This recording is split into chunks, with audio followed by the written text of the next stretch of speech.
சமீபத்துல இப்போ நிறைய திரைப்படங்கள் ரீலீஸ் ஆயிருக்கு. ஆமா, அப்படி நம்ம இயக்குல ஏதாவது ஒரு சில படங்கள் வந்து ரீலீஸ் பண்றாங்க. ரெடியா இருக்கு. படையப்பாலாம் ரெடி பண்ணி வச்சிருக்கோம்.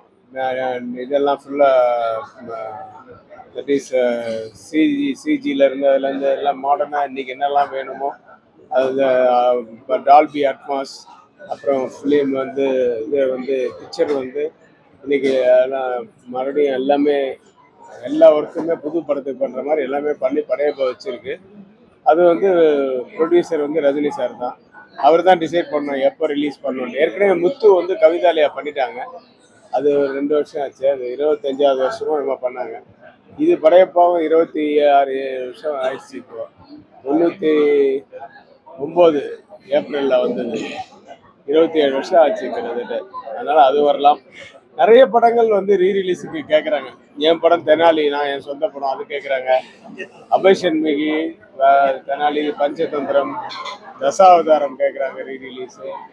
அதுக்கப்புறம் வில்லன், வரலாறு, இந்த மாதிரி ஓடின படங்கள்லாம் இருக்குல்ல. நட்புக்காக சரத்குமாரோட ஒரு 10 படம் பண்ணியிருக்கோம். அந்த படம் நாட்டாமை, பால்டாலி, சேரன் பாண்டியன் இதெல்லாம் கூட ரீரிலீஸ் பண்ணலாம். ஏன்னா இன்னைக்கு வந்து ஒரு கேப் பார்க்கணும். ஏன்னா ஒரு பாபுஷா வந்து அவர் ஜுவல்லரி இது மட்டும் இல்லை, துணிக்கு மட்டும் இல்லை, பட்டு மட்டும் இல்லை, அவங்க தேட்டர்ஸும் வச்சுருக்காங்க. அவங்களுக்கு தெரியும் கரெக்டாக எப்போ ரீரிலீஸ் பண்ணோம், எது கேப்புன்ட்டு. அந்த மாதிரி கேப்பில் பார்த்து பண்ணால் ஓரளவுக்கு கலெக்ஷன் வரும். அது நம்பிக்கை இருக்குது. சொந்த படம் தெனாலியும் நானும் ரெடி பண்ணிட்டு இருக்கேன். பண்ணி முடிச்ச உடனே ரிலீஸ் பண்ணுவோம். இன்னும் நிறைய படங்கள் இருக்குது. ஒரு 25 படம் மேலே என்னோட வெற்றி படங்கள் இருக்குது. எல்லாமே ரீரிலீஸுக்கு கேட்குறாங்க.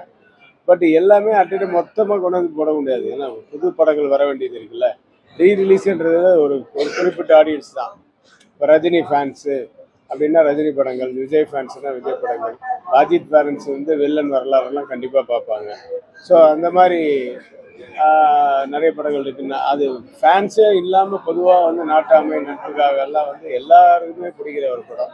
பட் அதெல்லாம் நிறைய டிவியில் பார்த்ததுனால ரீரிலீஸ் பண்ணும்போது தேட்டருக்கு வந்து கம்மியாக தான் வரும். நம்பர் ஆஃப் தேட்டர்ஸ் குறைச்சி நல்ல ஃபெசிலிட்டிஸோட தேட்டருக்கு கொடுத்தா இப்போ கண்டிப்பாக பொழுதுபோக்காகவும் இருக்கும், டைமை பாஸ் ஆகும் அப்படின்ற இதில் வருவாங்க. காமெடி பிக்சர்ஸுக்கெல்லாம் நிறைய பிஸ்ஸாலாம் பண்ணலாம் ரீரிலீஸு. ஸோ இது மாதிரி ட்ரை பண்ணிட்டு இருக்கோம்.